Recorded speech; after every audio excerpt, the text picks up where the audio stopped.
Wouldn't it be nice if there were a roadmap to becoming a millionaire? Well, according to this book, The Wealth Choice, there absolutely is. Here to talk about it is the author, Dennis Kimbro. Welcome to Washington Watch. Roland, thanks for having me. All right, Dennis, now I've talked to you before. We've been on different panels and spoken, and this is not your first book dealing with the issue of wealth. But you spent 7 years breaking down this book, The Wealth Choice? 7-year study. For 7 years, all I did is go all around this country. Number one, I held 6 focus groups around the country. I had one in Washington, D.C., one in up in North Carolina, 3 in the Atlanta area, a small one in Omaha, Nebraska, an even smaller one out in Las Vegas. Number 2, Roland, I used a full-blown survey. 118 questions I asked these black millionaires, and last but not least, about 50 to 60 interviews. So over a 7-year period, I can tell you that I interacted with about 1,000 black millionaires. And the key here is that you're not talking about actors, rappers, entertainers. You're talking about regular, ordinary people. And that's why the story needs to be told, because these are men and women who started with nothing and hit their financial goals and aspirations and objectives, and no one put a microphone or a ball in their mouth. Over a 7-year period, I can tell you unequivocally that wealth is not a function of gender. It's not a function of race. It's not a function of circumstance, not a function of condition, how the cards were dealt, which side of the town you were born on.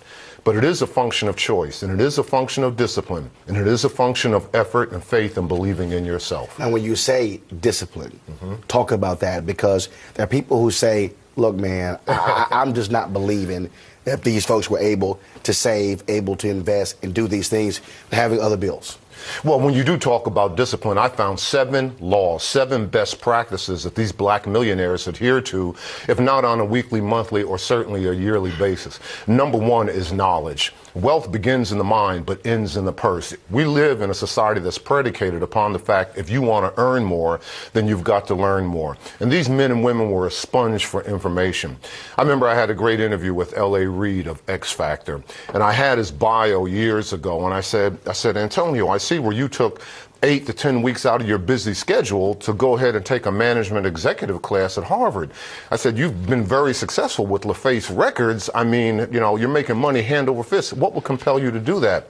And he said, the bottom line is that the music business is a business. But I learned a long time ago that when you cease to develop and grow and take in information, you begin to die. So these folks were, you know, they had a sponge and they just wanted to seek in the information. We live in a capitalistic economy, and you take the Latin derivative of the word capitalism, C-A-P-U-T. What does it mean in Latin? It means head. What is the one thing you got to use in order to survive in a free and open society?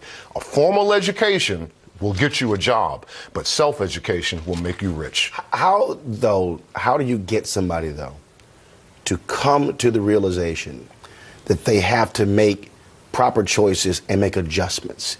Because many folks live in the now. I want that now. I want that car now, that house now, as opposed to what I can have later. Yeah, and that's what wealth is. You know, this is not your basic finance book. I don't tell you to go ahead and get a sheet of paper and write down all your assets and write down your liabilities and develop a monthly budget. That's well and good.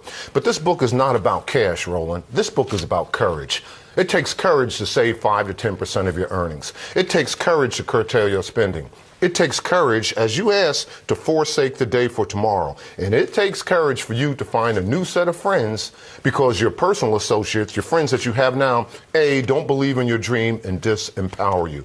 As Steve Harvey told me, he says, you've got to make life choices before life makes those choices for you. When you're talking to young folks, they are in a position where they really haven't started yet. Yep. So what's the one thing you tell them that they should be focused on, laser-like, right now on the path to wealth creation? Number 1, see the possibility. You know, dream big dreams. I didn't choose to be here. You didn't choose to be here. The fact of the matter is that we were chosen. So what is the music that's in your heart? Why are you here? Find your unique gifts and find a way to monetize that. And you only got to ask yourself 3 questions to find your unique gifts. Number 1, what do I love to do? What do I have a passion for? What can I throw my whole heart and soul into? Question number 2, what would I do for free? If no one gave me financial reward for my efforts, you know, if no one gave me remuneration for what I was doing, what would I do for free? Because when you're doing what you love to do, and you do it for free, your work is your play.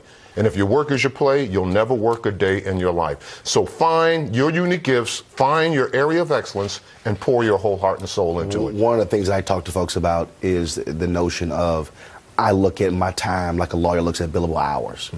Because folks will say, man, let's get together and do lunch. And then, well, let's have a second or a third. And once you look back, you say, wait a minute, I just took 2.5 hours, and then another 2.5 hours, another 2.5 hours. When you start looking at how much time people are taking from you, that's time keeping you away from building wealth. And time is critical. I mean, these black millionaires are very particular about their time. Roland, if we lived a normal life, and what is a normal life? 74, 78 years on Earth, you do the calculus. That's 29 to 30,000 days on Earth. That's all you get, 29 to 30,000 days. Time is not running out, but your life is. And the key entrepreneurial question is, what are you going to do with the rest of life that you have left? The average African American watches 76 hours of TV a week. There's only 168 hours in a week. So they spend half of their waking time watching TV, where the average black millionaire only watches 4 hours of TV a night, which equates to 28 hours a week. What are they doing in the other time? They're taking in information. They're reading books. They're networking. They're chasing their dream. So the fact of the matter is, be very particular of your time. All right. Dennis Kimbro, The Wealth Choice, Success Secrets of Black Millionaires, folks. Check it out. We certainly appreciate it, man. Thanks a lot. Roland, thank you very much. All right.